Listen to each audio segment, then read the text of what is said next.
আমাদেরকে আল্লাহ রাব্বুল আলামিন তার রহমত থেকে নিরাশ হতে বারণ করছেন। যে যত পাপ করেছে জীবনে, যদি একটা বার কেউ যদি আল্লাহ পাককে মন থেকে ডাকে, চোখ দিয়ে ঝরঝর করে পানি পড়ে, আল্লাহ পাককে বলে, সেজদায় গিয়ে পড়ে আল্লাহকে বলে রব্বিক ফিরলি, আল্লাহ আমাকে মাফ করে দাও, তার মনের মধ্যে যদি সততা থাকে, মন থেকে যদি সেই কথাটা বলে থাকে, আল্লাহ পাক শুধু তাকে ক্ষমাই করবেন না, তার সমস্ত গুনাহগুলোকে আল্লাহ নেকি দিয়ে পরিবর্তন করে দিবেন। একটা হাদিস পড়ছিলাম, নবী করিম সাল্লাল্লাহু আলাইহি ওয়াসাল্লাম তিনি বলছেন যে লাম্মা কাদাল্লাহুল খালক, যখন আল্লাহ রাব্বুল আলামিন এই মহাবিশ্ব সৃষ্টি করেন, তখন আল্লাহ রাব্বুল আলামিন কাতাবা কিতাবান, একটা কিতাব লিখেছেন, একটা কিতাব আছে আল্লাহর কাছে, কাতাবা কিতাবান ফাহুয়া ইনদাহু ফাওকাল আরশ, যেই কিতাবটা আল্লাহর নিজের কাছে আছে আরশের উপরে, সেখানে আল্লাহ পাক লিখে রেখেছেন। কি লিখেছেন? ইন্না রাহমাতি সাবাকাত গদাবি, প্রতিটা ক্ষেত্রেই আমার রহমত, আমার দয়া, আমার করুণা আমার গজবকে পরাজিত করেছে। মানে আল্লাহ রাব্বুল আলামিনের গজব এর উপরে আল্লাহ পাকের রহমত অবস্থান করছে। জীবনের কোনো ক্ষেত্রে হতাশ হওয়ার কোনো সুযোগ নেই। আজকে পারিবারিক ভাঙন বলেন, ব্যক্তি পর্যায়ের আত্মিক ধ্বংসই বলেন, সমাজের বিপর্যয় বলেন, যাই বলেন, পিছনে একটা বড় কারণ আছে। সেটা হলো আল্লাহ থেকে দূরে থাকা মানুষ, আল্লাহ থেকে হতাশ হয়ে যাওয়া। আর এই কাজটা শয়তান করিয়েছে মানুষকে আল্লাহ থেকে দূরে সরানোর জন্য। কিন্তু আল্লাহ রাব্বুল আলামিনের কাছে কেউ যদি যেতে চায়, মন থেকে যদি আল্লাহকে একটা বারও ডাকে, আল্লাহ তবে এক ডাকের মাধ্যমেও তার গুনাহ মাফ করতে পারে। দুজন ব্যক্তির ঘটনা পড়লাম। একজন ব্যক্তি প্রচন্ড রকম আবেদ, প্রচুর ইবাদত করে। আপনারা জানেন ইবলিসও কিন্তু আবেদ ছিল, ইবলিস কিন্তু প্রচুর ইবাদত করেছে। এখন ওই ব্যক্তির একজন বন্ধু ছিল, এটা বানু ইসরাইলদের ঘটনা। তো সেই বন্ধু পাপী ছিল, বিভিন্ন কবিরা গুনাহ করত। আর এই আবেদ ব্যক্তি বারবার তাকে নসিহত করত, গুনাহ ছেড়ে দাও, তুমি পাপ করছো, গুনাহ ছেড়ে দাও। তখন সেই ব্যক্তি যে পাপ করছে সে বলতো যে আল্লাহ কি তোমাকে আমার রক্ষক বানিয়েছেন? আল্লাহ কি তোমাকে আমার উপর দারোগা বানিয়েছেন? আমাকে আল্লাহর হাতে ছেড়ে দাও, আমাকে নসিহত করতে এসো না। একদিন এই আবেদ ব্যক্তি তার বন্ধুকে একটা জঘন্য পাপ করতে দেখলেন, এমন একটা পাপ যেটা দেখে তার মনে ধারণা আসলো এটা চরম জঘন্য একটা কাজ। তখন সে মুখ ফসকে বলে ফেলল যে আল্লাহ তোকে আর মাফ করবে না, আল্লাহ তোকে জান্নাত দিবে না। আল্লাহ রাব্বুল আলামিন মালাকুল মউতকে এই দুজনের কাছে পাঠালেন, দুজনের রূহকে কবজ করা হলো। এবার আল্লাহ পাক তার সামনে তাদেরকে উপস্থাপন করে বললেন যে তোমাকে আমার রহমত সম্পর্কে কে গ্যারান্টি দিয়েছে যে আমি কাউকে রহমত করব কি করব না? যাও, আমি তোমাকে জাহান্নামে পাঠালাম, ওই ব্যক্তি যে আমার রহমত প্রত্যাশা করেছে আমি তাকে জান্নাত দিয়ে দিলাম। দেখুন, এই হাদিসটা শুনলে মনে হয় বাহ্যিক হয়তো বা মুখের একটা কথার কারণেই সে জাহান্নামে চলে গেল। আসলে বিষয়টা এমন হয়। বিষয়টা আমি আপনাকে বোঝাচ্ছি। বিষয়টা হচ্ছে ইবলিসের মতো। ইবলিস কিন্তু শুধু মন থেকেই বলেনি যে খলাকতানি মিন নার ওয়া খলাকতাহু মিন তিন, আমি কেন তাকে সাজদা করব আদমকে? আদম তো মাটির তৈরি আর আমি তো আগুনের তৈরি। এটা ইবলিসের শুধু মৌখিক স্টেটমেন্ট ছিল না, কারণ কি ছিল? আদা ওয়াস্তাকবার, সে উদ্ধত হয়েছিল, অহংকার প্রদর্শন করেছিল। ভিতর থেকে ইন্টারনালি সে অহংকারী ছিল, সে আন্ডারএস্টিমেট করে কথাটা বলেছে, শুধু মৌখিকভাবে বলে নাই। কিন্তু ঠিক এই ব্যক্তির ঘটনা এমনই, সে মন থেকে অহংকারী হয়ে উঠেছিল, যদিও বা সে আবেদ ছিল। এখানে আমরা যারা প্র্যাকটিসিং মুসলিম হওয়ার চেষ্টা করছি, আমাদের জন্য এখানে নিদর্শন আছে। অচত নামাজ পড়েই ভেবে বসবেন না যে অনেক কিছু করে ফেলছে, এক চিল্লা দিয়ে মনে করে ফেলবেন না যে দিনের জন্য অনেক কিছু করে ফেলছে। একটা হজ করেছেন, ওমরা করেছেন, সিয়াম রেখেছেন, দিনের জন্য দান সদকা করেছেন, একটা মাদ্রাসা মসজিদ করেছেন, ভেবে বসবেন না আপনি সব অনেক কিছু করে ফেলেছেন এবং অন্যরা সব ককরোচ তেলাপোকা, ওরা জাহান্নামে যাবে, এমনটা মনে করবেন। জানি না আমরা যে কার আমলের কতটুকু আল্লাহর কাছে কবুল হচ্ছে। তো এখানে এই ব্যক্তির সমস্যা ছিল এই, সে নিজের আমলটাকে অনেক ভারী মনে করছিল এবং সে স্টেটমেন্ট দিয়ে ফেললো যে তোকে আল্লাহ পাক মাফ করবে না। এই একটা কথা মন থেকে বলার কারণে তার ইহকাল পরকাল দুটা বরবাদ হয়ে গেল, সে জাহান্নামে চলে গেল। ঠিক আরেক ব্যক্তির ঘটনা আছে এমন, এগুলো সবগুলো রেফারেন্স আছে। এক ব্যক্তি প্রচুর ইবাদত করত, আল্লাহ পাক তার ইবাদত করার জন্য পাহাড়ের চূড়ায় একটা সুন্দর ব্যবস্থা করে দিয়েছিলেন। সেখানে ডালিম গাছ হতো, ঝর্ণা আসতো, খাবারের কোনো অভাব নাই। হাদিস এসেছে 500 বছর সে ইবাদত করেছে। কত বছর? কিয়ামতের মাঠে এই ব্যক্তির অবস্থা এমন হবে, তাকে জান্নাতে প্রবেশ করানোর জন্য নিয়ে যেতে বলা হবে যাও আমার রহমতে জান্নাতে চলে যাও। আল্লাহ পাক তাকে এই কথাটা বলবেন, কিন্তু এই ব্যক্তি বলবে আমার আমলের কারণে, আল্লাহ পাক বলবেন আমার রহমতে জান্নাতে চলে যাও। ব্যক্তি বলবে আমার আমলের কারণে। আল্লাহ রাব্বুল আলামিন তখন তাকে দেওয়া সমস্ত নেয়ামতগুলোকে এক পাল্লায় করবেন, আর তার সমস্ত আমলকে আরেক পাল্লায় করবেন। কথা কি বুঝতে পারছেন? একটা চোখের যে নেয়ামত আল্লাহ পাকের, সমস্ত আমল ও 500 বছরের ইবাদত এতটুকু হয়নি। তারপর তাকে বলা হবে ওকে জাহান্নামে নিয়ে যাও। এবার জাহান্নামে যাওয়ার সময় সে বলবে আল্লাহ তোমার রহমতে আমাকে মাফ করে দাও। তখন আল্লাহ পাক তাকে আবার ডেকে নিয়ে আসবে, বলবেন যে তোমাকে যে আমি ইবাদত করার জায়গা করে দিয়েছিলাম, এটাকে তুমি নিজে করেছো না আমি করেছি? সে বলবে আপনি করেছেন। তোমাকে যে আমি সৃষ্টি করেছিলাম, তখন কি তুমি কোন আমল করেছিলে? বলবে না। তাহলে তোমাকে যে সৃষ্টি করেছি আমি, এটা কি তোমার আমলের কারণে? না। তোমাকে সারা দুনিয়াতে এত নিয়ামত দিয়েছি, এটা কি তোমার আমলের কারণে? সে বলবে না। তখন তাকে জান্নাতে প্রবেশ করতে হবে। কিয়ামতের মাঠে এমন অনেক ঘটনা ঘটবে যেটা আমাদের চিন্তার বাইরে। আরেকজন ব্যক্তিকে ডেকে আনা হবে, যে ব্যক্তি একটা দুটা নয় বরং 100টা খুন করেছে। সে 99 জন মানুষকে হত্যা করার পর ফতোয়া খুঁজে বেড়াচ্ছিল যে আমার তওবা কবুল হবে কিনা। একজন আবেদের কাছে গিয়েছে। আবেদ আর আলেম কিন্তু এক জিনিস না। আবেদ মানে যে প্রচুর ইবাদত করে, তার জ্ঞান কম, সে শুধু জানে কিভাবে ইবাদত করতে হয়। আলেম হচ্ছে সে যে শরীয়তের গভীর জ্ঞান জানে, আবার ইবাদতও করে। আবার যারা জ্ঞান আছে আমল নাই, সেও কিন্তু প্রকৃত আলেম না। প্রচুর জ্ঞান আছে কিন্তু জ্ঞান অনুযায়ী আমল করে না, সেও কিন্তু প্রকৃত আলেম নন। এবার আসেন তো, এই আবেদের কাছে গিয়ে সে বলছে আমার কি ক্ষমা হবে? আমি 99টা খুন করেছি। সে বলল তোমার আবার ক্ষমা? তোমার ক্ষমা নাই। তখন এই ব্যক্তি এই আবেদকে হত্যা করে 100টা খুন পূর্ণ করলো, ওকেও সে মেরে ফেলছে। আমার ক্ষমাই হবে না তো তোর বেঁচে থাকে কি করে? তুইও মর। কি বুঝতে পারলে? বর্তমান বিশ্বের উগ্র মাথার পলিটিশিয়ানদের মতো অবস্থা। আমার দেশের সমস্যা, তোর দেশ পারমাণবিক বোম্বের উড়াই দিব, মানে এরকম একটা অবস্থা। তো আল্লাহ রাব্বুল আলামিন এই ব্যক্তির মধ্যে একটা চেতনা তৈরি করলেন যে আমাকে তওবা করতে হবে। সে তখন সার্চ করতে লাগলো আরো কোনো আলেম আছে কিনা। এরপর অনেক দূরে একজন আলেমের সন্ধান পাওয়া গেল। সে সেখানে গেল, তাকে গিয়ে বলল আমার কি ক্ষমা হবে?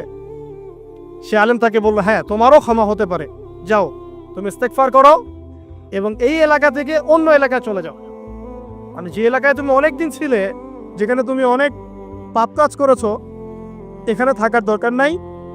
তওবা করে তুমি অন্য কোথাও চলে যাও, নতুন একটা জীবন শুরু করো। এখানে থাকলে হবে কি, তোমার স্মৃতিগুলো তোমাকে তাড়িয়ে বেড়াবে, মানুষ তোমাকে খারাপ নজরে দেখতেই থাকবে, তুমি তখন কষ্ট পাবে। এই জন্য তুমি চলে যাও। তো চলে যেতে যেতে সে রাস্তায় ইন্তেকাল করে। এবার তার রূহ নিবে কে? এই জন্য দুদল ফেরেশতা আসছে, জান্নাতি এবং জাহান্নামী। তাদের মধ্যে বাক বিতরটা হচ্ছে কে রূহ নিয়ে যাবে। তো জাহান্নামের ফেরেশতারা বলছেন সে এতগুলো খুন করেছে, তার রূহটা আমরা নিব। আর জান্নাতি ফেরেশতারা বলছেন না, সে তওবা করতে এসেছিল, অতএব সে আল্লাহর অভিমুখী হয়েছে, তার রূহটা আমরা নিব। আল্লাহ পাক এখানে একটা কৌশল করলেন। আল্লাহ পাক ফেরেশতাদেরকে বললেন তোমরা রাস্তাটাকে পরিমাপ করে দেখো, যেদিকে যাচ্ছিল তার পরিমাপ বেশি নাকি যেখান থেকে এসেছে ওর পরিমাণ বেশি।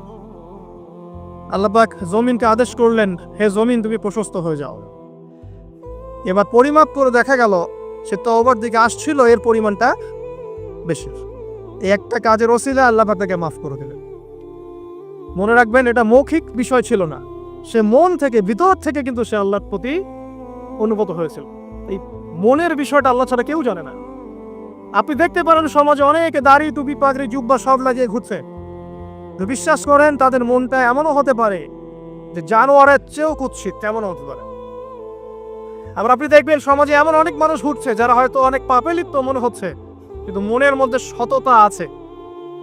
আর যার মনের মধ্যে সততা আছে, আল্লাহ পাক কোনো না কোনো দিন ইনশাআল্লাহ তাকে হেদায়েত দিবে।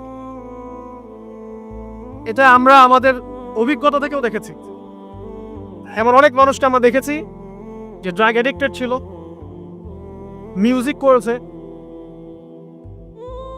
হারাম সম্পর্কের মধ্যে ছিল, নামাজ ঠিক মতো পড়ে নাই, কিন্তু যখনই আল্লাহর কথা আলোচনা হতো দেখতাম সে খুবই শান্তভাবে মন থেকে কথা শুনছে। এই কথা শুনতে শুনতে শুনতে একদিন মাশাআল্লাহ এখন দেখবেন যে চিল্লা দিয়ে বেড়াচ্ছে বিভিন্ন মসজিদে। আল্লাহ হেরা দিয়েছে, সব ছেড়ে দিয়েছে। এরকম মানুষের অভাব নাই কিন্তু সমাজে। তো এখানে আল্লাহ পাকের রহমত বা দয়ার একটা উজ্জ্বল দৃষ্টান্ত দেখতে পারবেন। ঠিক এরকম আরো একটা ঘটনা আছে বনু ইসরাইলের। এক ব্যক্তি এত পাপ করেছে যে শেষে মৃত্যুর সময় সে সন্তানদেরকে ডাকছে, ডেকে বলছে যে আমি যখন মারা যাব আমার লাশটাকে তোমরা কবর দিও না, যদি আল্লাহ পাক আমাকে ধরতে পারেন তাহলে খবর আছে আমার। কি করতে হবে? সে বলছে যে আমার দেহটাকে তোমরা পুড়িয়ে ফেলবে, এবং পুড়িয়ে ফেলার পরে ছাইগুলোকে একত্রিত করবা, করে অর্ধেক ছাই সমুদ্রে ভাসিয়ে দিবা, অর্ধেক ছাই বাতাসে উড়িয়ে দিবা। সন্তানরা তাই করলো। মৃত্যুর পর আল্লাহ পাক এই সমুদ্র এবং জমিনকে বাতাসকে আদেশ করলেন যে তোমরা ছাই জড়ো করে দাও। আর মানুষ আর জিন আল্লাহর কথা না শুনলেও এই প্রকৃতি আল্লাহ পাকের কথা শোনে। বিজ্ঞান বলে প্রকৃতি থেকে সব হচ্ছে। কি প্রকৃতি? প্রকৃতি কি, কাকে বলে? মানুষকে আল্লাহর ইবাদতকে বাদ দিয়ে প্রকৃতি পূজায় নিয়ে গেছে। এই পুরো প্রকৃতি আর মহাবিশ্ব এক আল্লাহর ইবাদত করে। কে সৃষ্টি করলো প্রকৃতি? প্রাকৃতিক ভাবে হয়েছে সবকিছু বলে, আল্লাহ থেকে হয়েছে বলা যাবে না। বললে আপনি মৌলবাদী হয়ে যাবে না। আল্লাহ শব্দ ইউজ করলে আপনি মৌলবাদী হয়ে যাবে। ধর্মতাত্ত্বিক শব্দগুলোকে আস্তে আস্তে উঠিয়ে দেওয়া হয়েছে। দেখবেন যুক্তি, বিজ্ঞান, দার্শনিক শব্দগুলোকে আনা হয়েছে। এটাও টেকনিক্যালি করা হয়েছে। কোন সেকুলার মিডিয়াতে আপনি দেখবেন না ইনশাআল্লাহ বলছে। ইনশাআল্লাহ প্রমাণ করবে যে আপনি আস্তিক না নাস্তিক। তো প্রকৃতিকে আল্লাহ পাক আদেশ করলেন, এই সমুদ্র ছাই জড়ো করো, এই বাতাস ছাই জড়ো করো। তারা ছাই জড়ো করে দিল। এই ব্যক্তিকে বলা হচ্ছে তুমি জীবিত করে আল্লাহ পাক বলছেন তুমি যে এই কাজটা করেছিলে, লিমা ফাআলতা হাদা, তুমি এই কাজটা কেন করেছো? তখন এই ব্যক্তি উত্তর দিচ্ছে, মিন খাশিয়াতিকা ইয়া রাব্বি ওয়া আনতা আ'লাম। হে আল্লাহ, আমি আমার বুঝে যা এসেছে আপনার ভয়েই আমি এই কাজটা করেছি, আর আপনি খুব ভালো করে জানেন যে আমি আপনার ভয়ে করেছি নাকি অন্য কোনো কারণে করেছি। মানে আপনি আমার মনের কথা জানেন। আল্লাহ পাক তাকে মাফ করে দেবেন। আপনাদেরকে আমি সেই ব্যভিচারী মহিলার কথা মনে করাই, যে ছিল একজন প্রস্টিটিউট মহিলা, পতিতা, যেটা আমরা বলি সমাজের ভাষায়। যদি এখন নতুন শব্দ এসেছে সেক্স ওয়ার্কার বা যৌনকর্মী, এবং এগুলোকে আমরা এখন প্রমোট করছি। আমরা এখন অশ্লীলতাকে প্রমোট করছি। এই কথা বলতে আমাদের বুক কাঁপা উচিত নয় যে আমরা এখন অশ্লীলতাকে প্রমোট করছি। আমরা এখন কাপড় খোলার সংস্কৃতির দিকে যাচ্ছি। যে কাপড় খুলে দিয়েছিল ইবলিস। ইবলিস আমাদের বাবা মার কাপড় জান্নাতে খুলে দিয়েছিল, এটা কি জানেন? ফল খাওয়ার পরে এই ফল খেতে কে প্রবুদ্ধ করেছে? ইবলিস। গাছের কাছে গিয়ে ফল ভক্ষণ করার পর সর্বপ্রথম আমাদের পিতামাতার গা থেকে কাপড় খুলে পড়ে গেছে। আমাদের পিতামাতাকে মহাবিশ্বে নগ্ন করে দিয়েছে ইবলিস, আর তার অনুসারীরা এই জমিনে আদম সন্তানদেরকে নগ্ন করছে এখন। অতএব এই যে একটা ট্রেন্ড এখন চলছে, দেখবেন হারাম রিলেশনশিপকে মিডিয়ার মধ্য দিয়ে প্রমোট করা হচ্ছে, মনে হয় একটা স্বাভাবিক বিষয়। কোনো বিষয়ই নাই তাই, যে কেউ জেনাই করতে পারে। জেনা পণ খুব নর্মাল। হালাল ভাবে যদি আপনি বিয়ে শাদী করতে চান তখন সমস্যা হচ্ছে। হালাল ভাবে যদি আপনি বিয়ে করতে চান তখন সমস্যা হচ্ছে। হারাম ভাবে আপনি যা ইচ্ছা তাই করতে পারেন, সমাজে কেউ কিছু বলছে না। এখন বলছে এগুলো স্বাধীনতা। সুবহানাল্লাহ, কোন স্বাধীনতা? স্বাধীনতা বলে কোনো শব্দ নাই মহাবিশ্বে। এই পুরো বিশ্বের সমস্ত মানুষ আল্লাহর অধীনে পরাধীন। এই বিশ্বে যত মানুষ বসবাস করছে এখন, এটা কেউই স্বাধীন নয়, না কেউ স্বাধীন ছিল না ছাড়া থাকবে। সবাই আল্লাহ পাকের দাসত্বের অধীনে পরাধীন। স্বাধীন সেই এই পৃথিবীতে যে ব্যক্তি শয়তানের তাবেদারি করে ও নফসের তাবেদারি করে, ও তো স্বাধীন, যা ইচ্ছা তাই করতে পারে। এই যে অশ্লীলতার প্রমোটিংটা চলছে, এটাকে পারিবারিকভাবে বন্ধ করতে হবে। আল্লাহ পাক আমাদেরকে বোঝার তৌফিক দান করুন।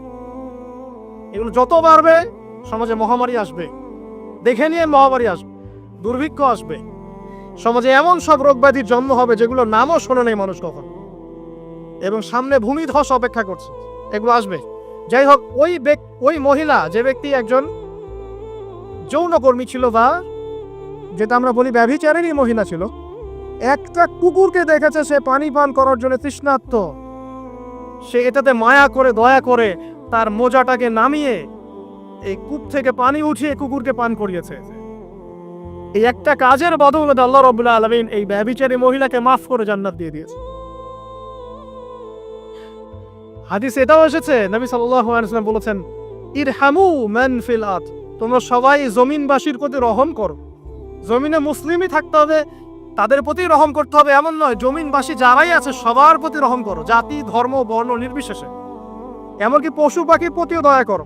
ইরহামু মান ফিল আরদ, জমিনে যারা আছে সবার প্রতি রহম করো। ইয়ারহামুকুম মান ফিস সামা, যিনি আসমানে আছেন তিনি তোমাদের প্রতি রহম করবেন ইনশাআল্লাহ। ইসলাম এই কথাগুলো বলেছে 1400 বছর আগে। আজকের এই বিশ্বে, সোকল্ড এই মডার্ন বিশ্বে, যেখানে মানুষের রক্তের কোনো দাম নাই, সেখানে ইসলাম পশু পাখির অধিকার নিয়ে কথা বলেছে 1400 বছর আগে। কাদেরকে কি শিখাতে আসেন? কোরআন এবং সুন্নাহর বাইরে অভ্রান্ত সত্যের কোনো উৎস আছে? এখানে যা আছে তাই চূড়ান্ত। মানতে চাইলে মানেন, না মানতে চাইলে জাহান্নামে যান, কেউ তো বাধ্য করছে না। লাকুম দীনুকুম ওয়ালিয়া দিন। আল্লাহ পাকের রহমত দেখেন। আরেকটা ঘটনা আছে এমন, একটা বিড়ালকে বেঁধে রেখেছিল এক মহিলা, খাবার দেয় নাই, কষ্ট দিয়েছে। একটা বিড়ালকে খাবার না দিয়ে কষ্ট দেওয়ার কারণে এই মহিলাকে আল্লাহ পাক জাহান্নামে পাঠিয়েছে। এরকম কত ঘটনা আছে। এই ঘটনাগুলো হাদিসের পাতায় বর্ণিত আছে। কোরআনে কি বলছে দেখো। কোরআনের আমি কয়েকটা পয়েন্ট আপনাদেরকে খালি বলছি, এটা নিয়ে আমি সকালে ভাবছিলাম। আল্লাহ পাক আদম আলাইহিস সালামকে সৃষ্টি করেছেন আমরা সবাই জানি, কিন্তু আল্লাহ পাক সূরা মধ্যে বলছেন ইবলিসকে, হে ইবলিস, তোমাকে কিসে বারণ করলো আদমকে সিজদা করতে, যে আদমকে আমি নিজের হাত দিয়ে সৃষ্টি করেছি। আল্লাহ রাব্বুল আলামিন যে আমাদেরকে এত যত্ন করে ভালোবেসে সৃষ্টি করেছেন, এটা কি আল্লাহ পাকের দয়ার নিদর্শন নয়? মহাবিশ্বের অন্য কোন মাখলুক সৃষ্টির ব্যাপারে আল্লাহ পাক বলেন নাই খলাকতু বিয়াদাই, আমি নিজ হাতে তাকে সৃষ্টি করেছি। শুধু সৃষ্টি নয়, সৃষ্টি করার পর আল্লাহ পাক তাকে সমস্ত নাম শিক্ষা দিয়েছেন। এই যে জ্ঞান শিক্ষা দেওয়া, জ্ঞান, এটা আল্লাহ পাকের সবচেয়ে বড় নিদর্শনগুলোর মধ্যে অন্যতম। এবং আল্লাহ পাকের সবচেয়ে বড় দয়া, আমার মত এটা, মানব জাতির উপরে আল্লাহ পাকের সবচেয়ে বড় দয়াটা হচ্ছে কি জানেন? আল্লাহ পাক আমাদেরকে জ্ঞান শিক্ষা দিয়েছেন, ওহী নাজিল করেছেন। এটা সব কিছুর ঊর্ধ্বে। কারণ আপনি তওবা করবেন, জ্ঞান লাগবে। নামাজ পড়বেন, জ্ঞান লাগবে। রোজা রাখবেন, জ্ঞান লাগবে। যাকাত দিবেন, ইলম লাগবে। আপনি দিনে যে কোনো আমল করেন, ইলম লাগবে। জান্নাত জাহান্নামের পথ খুঁজে পেতে হলে ইলম লাগবে। দেশ চালাবেন, ইলম লাগবে। অর্থনীতি চালাবেন, ইলম লাগবে। ইলম ছাড়া কিছু নাই, ইলমের উপরে কিচ্ছু নাই। এই ইলমটা আল্লাহ পাক কাকে শিক্ষা দিয়েছেন? আদম আলাইহিস সালামকে। আমরা তো শিখেছি সমাজবিজ্ঞান বইগুলোতে যে আমাদের পূর্বপুরুষরা নাকি গুহায় থাকতো, আর গাছের ছাল পাতা খেয়ে থাকতো, তাই না? লতা পাতা খেয়ে থাকতো, গাছের ছাল পাতা খেয়ে থাকতো, পোশাক করতো আর কি। বোগাস, ডাহা, মিথ্যা কথা। আল্লাহ রাব্বুল আলামিন সূরা বাকারা এবং সূরা আরাফ পড়ে দেখেন, আল্লাহ পাক বলছেন যে আদম আলাইহিস সালামকে আল্লাহ পাক সমস্ত নাম জ্ঞান শিক্ষা দিয়েছেন। মহাবিশ্বের যে প্রয়োজনীয় জ্ঞানগুলো আছে সেগুলো আল্লাহ পাক আদমকে শিখিয়েছেন আলাইহিস সালাম। ওয়াল্লামা আদামাল আসমাআ কুল্লাহা, আল্লাহ পাক আদমকে সমস্ত নাম শিক্ষা দিয়েছেন। আমাদের পিতা মাতারা মূর্খ ছিলেন না, তারা সৃষ্টি থেকেই জ্ঞানী ছিলেন। আদম আলাইহিস সালামের পারমাণবিক বোম বানানোর কোনো প্রয়োজন ছিল না। ছিল? বানান নাই। আপনার মধ্যে এই জ্ঞানটা আসছে কিভাবে? বাই ডিএনএ আপনি জ্ঞান পাচ্ছেন, কারণ আমরা আদম সন্তান। অনেক জ্ঞান আমাদের ভিতরেই আছে, এগুলো চর্চার মধ্য দিয়ে, গবেষণার মধ্য দিয়ে প্রস্ফুটিত হয় মাত্র। জ্ঞান ভিতরে আছে আমাদের। আমাদের পিতাকে জ্ঞানী করে বানানো হয়েছে। এই জ্ঞান শিক্ষা দেওয়াটা হচ্ছে আল্লাহ পাকের সবচেয়ে বড় দয়াগুলোর মধ্যে একটা। রহম করেছেন। শুধু তাই নয়, আদম আলাইহিস সালামকে এমন জ্ঞান শিক্ষা দিয়েছেন যে জ্ঞান ফেরেশতারা পর্যন্ত জানতো না। এদিকে দয়া নয়? এদিকে আদম সন্তানের প্রতি ভালোবাসা নয়?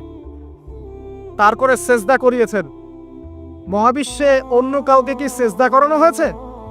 কোরআনে কি এমন কোনো দলিল আছে যে আদম আলাইহিস সালাম ছাড়া অন্য কাউকে সব ফেরেশতারা সেজদা করেছেন? আছে? তাহলে এই যে সম্মান দেয় আল্লাহর পক্ষ থেকে, সম্মান কিসের ভিত্তিতে সম্মান? শারীরিক ক্ষমতার ভিত্তিতে? সম্মানটা কি কারণে? জ্ঞানের কারণে, ইলমের কারণে, জ্ঞানের কারণে সম্মান। এই সম্মান দেয়াটা যে আল্লাহ পাকের রহমত এবং দয়া নিদর্শন নয়? অতএব সম্মান পেতে হলে, আল্লাহ রহমত পেতে হলে সেই জ্ঞানের চর্চায় আবার ফিরে আসতে হবে। আপনি যদি আজও সেই ওহির জ্ঞানের চর্চা করেন, আল্লাহ পাক এই পৃথিবীবাসীর বুকের মধ্যে আপনার জন্য সম্মান পয়দা করে দিবেন ইনশাআল্লাহ। দেখে দিন, ওই সেই জ্ঞানে যদি আপনি এখনো চর্চা করেন, আজও আপনি সম্মানিত হবেন ইনশাআল্লাহ। ব্যক্তির চর্চা করলে ব্যক্তি সম্মানিত হবে, একটা পরিবার চর্চা করলে ওই পরিবার সম্মানিত হবে, একটা সমাজ যদি চর্চা করে সেই ওহির জ্ঞান, ওই সমাজ সম্মানিত হবে। একটা দেশে যদি আপনি ওই ওহিভিত্তিক জ্ঞান ছড়িয়ে দেন, পুরো দেশকে আল্লাহ পাক সম্মানিত করবেন ইনশাআল্লাহ, পুরো জাতিকে সম্মানিত করবেন ইনশাআল্লাহ। আরো সামনে যান। এই যে আদম এবং হাওয়া আলাইহিস সালাম গাছের কাছে চলে গেলেন, ফল খেয়ে ফেললেন, কারণ আমরা আদম সন্তান, ভুল করি। আল্লাহ পাকের সাথে সাথেই বহিষ্কার করে দিয়েছেন? না, আল্লাহ পাক তওবা করার জন্য কালিমা শিখিয়ে দিয়েছেন। সুবহানাল্লাহ। তাদের কালিমা জানা ছিল না। আল্লাহ পাক বলছেন ফাতালাক্কা আদম মির রাব্বিহি কালিমাত। আল্লাহ পাকের কাছ থেকে আদম আলাইহিস সালাম কিছু বাক্য শিখে নিলেন, যেই বাক্য দিয়ে ফাতাবা আলাই, সে আল্লাহর কাছে তওবা করলো। কোন সেই বাক্য? সূরা আরাফে আছে, রব্বানা যালামনা আনফুসানা ওয়া ইল্লাম তাগফির লানা ওয়া তারহামনা লানাকুনান্না মিনাল খাসিরিন। এই দোয়া কে শিখিয়ে দিয়েছে? আল্লাহ। এই তওবার বাক্য যে শিখিয়ে দেয়, এটা কি দয়ার পরিচয় নয়? আমরা আল্লাহর কাছে ফিরে যাব, তওবা করব, ইস্তেগফার করব, এই জ্ঞানটা শিখিয়ে দেয়া কি আল্লাহ পাকের দয়ার পরিচয় নয়? না, আমরা কিভাবে ক্ষমা চাইতাম? কিভাবে ক্ষমা চাইলে আল্লাহ পাক সমস্ত গুনাহ মাফ করবেন, এই পদ্ধতিগুলো বলে দেয়া কি আল্লাহ পাকের দয়ার পরিচয় নয়? তারপর সামনে যান। পৃথিবীতে নামিয়ে দিয়ে আল্লাহ পাক ক্ষান্ত হয়ে যাননি। আল্লাহ রাব্বুল আলামিন আসমান থেকে হেদায়েতের গ্রন্থ পাঠিয়েছেন, বলেছেন এই গ্রন্থের মধ্যে যা আছে মেনে চললে তোমরা আবার জান্নাতে ফিরে আসবে ইনশাআল্লাহ। আল্লাহ পাক আদম এবং হাওয়া আলাইহিস সালাম এবং আদম সন্তান সবাইকেই সৃষ্টি করেছেন, উদ্দেশ্য হচ্ছে আল্লাহ পাক আমাদেরকে জান্নাত দিতে চান। আল্লাহ পাক চান যে আমরা যেন জান্নাতে যাই। যদি আমরা জান্নাতে যেতে না পারি পরকালে, একটা কারণে যেতে পারবো না, অনলি একটা কারণ, সেটা হলো আমাদের নিজের দোষে। একটা কারণ, যারা জাহান্নামে যাবে মানুষ এবং জিনদের মধ্যে, নিঃসন্দেহে মহাবিশ্বে তারা ছাড়া জাহান্নামে যাওয়ার উপযুক্ত কেউ ছিল না। ও জাহান্নামে যাওয়ার উপযুক্ত ছিল বলেই আল্লাহ পাক তাকে জাহান্নামে পাঠাবেন। আর যারাই জান্নাতে যাবে প্রত্যেকেই শুধু আমলের বদৌলতে যাবে না, বরং আল্লাহ পাকের রহমতেই যাবে। কেউই তার আমল দিয়ে জান্নাতে যেতে পারবে না। আল্লাহ পাকের রহমত যাদের উপরে বর্ষিত হবে তারাই জান্নাতে যাবে ইনশাআল্লাহ। কে আমল দিয়ে যেতে পারবে না। যত আমলই করি বলা যাবে না এই আমলের বদৌলতে জান্নাতে যেতে পারবো। আল্লাহ পাক দয়া না করলে হবে না। আল্লাহ পাক চান যে আদম সন্তান যেন জান্নাতেই যায়। এই কারণেই সৃষ্টি করা, এই কারণেই আপনার ওহীভিত্তিক গ্রন্থগুলো পাঠানো, এই কারণে নবী রাসূল পাঠানো, আলেম ওলামা সৃষ্টি করা, মানুষকে সতর্ক করা, হায়াত দেয়া, বারংবার জীবনে চলতে ফিরতে আপনাকে এলান করা হয় আল্লাহর পথে ফিরে আসেন, আল্লাহর পথে ফিরে আসেন। এলান করা হয় না? বিপদ দিয়ে আপনাকে এলান করা হয় আল্লাহর পক্ষ থেকে। আপনি চলতে পথে হোঁচট খান, আল্লাহ আপনাকে এলান দেন, ফিরে আসো। চলছেন বিপথে, আল্লাহ পাক এলান দেন, ফিরে আসো। আল্লাহ পাকের পক্ষ থেকে কিন্তু এগুলো আসে। অ্যামেজিং হাদিস, যে একজন সাহাবী বলছেন, সালমান রাদিয়াল্লাহু আনহু, তিনি বলছেন যে যখন মুমিনের উপর বিপদ আপদ বালা মুসিবত আসে, তখন মুমিনের এই বিপদ আপদ বালা মুসিবত রোগ শোকের বদৌলতে আল্লাহ পাক তার গুনাহগুলোকে মাফ করে দেন এবং তার মর্যাদাকে বাড়িয়ে দেন এবং সে আল্লাহর দিকে ফিরে আসার অনুশোচনা করার সুযোগ পায়। আর যখন কাফের মুশরিক বা ফাসিক মানুষকে এইসব রোগ ব্যাধি বিপদ আপদ বালা মুসিবত ঘিরে ধরে, তার দৃষ্টান্ত সেই উটের ন্যায় যে উটটাকে তার মালিক বেঁধে রেখেছে এরপর ছেড়ে দিয়েছে। সে উটটা বুঝতে পারলো না কেন তার মালিক তাকে বেঁধে রাখলো আর কেনই বা তাকে ছেড়ে দিল। কথাটা কি বুঝতে পারছেন? যারা আল্লাহ দ্রোহী তাদের উপর যখন বিপদ আপদ বালা মুসিবত আসতে থাকে তারা বুঝে না যে কি জন্য আসতো আর কেন চলে গেল। কিন্তু মুমিন ব্যক্তি যারা মুসলিম আল্লাহর অনুগত তাদের বিষয়টা হচ্ছে এমন, বিপদ আপদ বালা মুসিবত রোগ ব্যাধি তাদেরকে আল্লাহর দিকে ফিরিয়ে নিয়ে আসবে। দেখুন, এই যে পৃথিবীতে নামিয়ে দেয়া, এরপর আল্লাহর পক্ষ থেকে ঐশী গ্রন্থগুলো পাঠানো, নবী রাসূল পাঠানো, আলেম ওলামা পাঠানো, আপনাকে হায়াত দেয়া, আপনাকে রিজিক দেয়া, এই শ্বাস নেওয়ার ক্ষমতা দেয়া, আপনাকে জ্ঞান বুদ্ধি দেয়া, বিবেক দেয়া, 3 বেলার খাবার, পোশাক, স্ত্রী সন্তান, কি দেয়নি আমার রব্বুল আলামিন। এই যে সমস্ত নিয়ামতগুলো দেয়া, এগুলোর একটা উদ্দেশ্য, আপনি আমি যেন এটাকে উপলব্ধি করি যেগুলো আল্লাহর পক্ষ থেকে আসছে এবং আল্লাহর দিকে আমরা অভিমুখী হই, এছাড়া কোনো উদ্দেশ্য নেই। সামনে যান, নূহ আলাইহিস সালাম একদিন 2 দিনেই কি আল্লাহ পাক তার কওমকে ধ্বংস করে দিয়েছেন? 950টা বছর আল্লাহ রাব্বুল আলামিন সময় দিয়েছেন কওমকে, আল্লাহর দিকে ফিরে আসো, আল্লাহর দিকে ফিরে আসো। নবী দাওয়াত দিয়েছেন প্রায় 950 বছর। যখন তারা ফিরে আসে নাই, তারপরে আল্লাহ রাব্বুল আলামিন গজব দিয়ে ধ্বংস করেছে।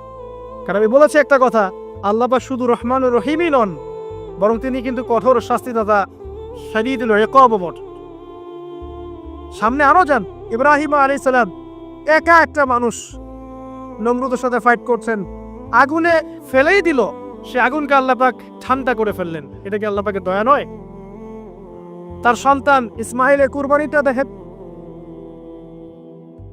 আল্লাহ পাক বলেছেন কুরবানি করো, তিনি ডানে বামে প্রশ্ন করেন নাই।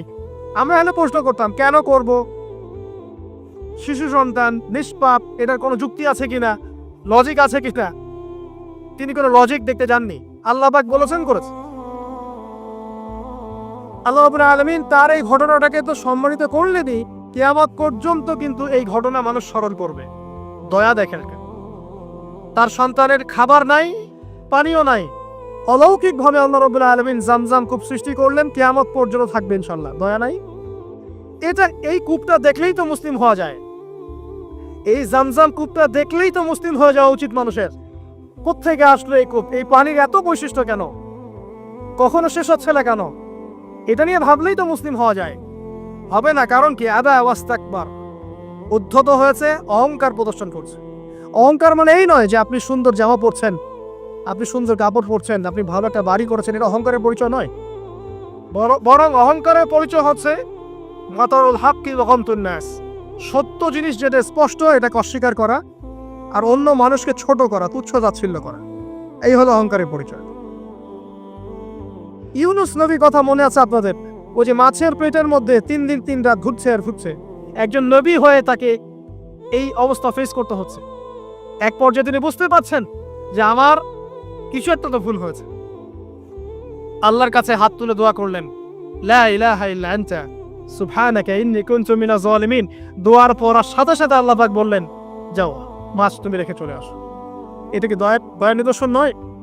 শুধু তাই নয়, তাকে যখন দ্বীপে নামিয়ে দেওয়া হয় তিনি অসুস্থ ছিলেন।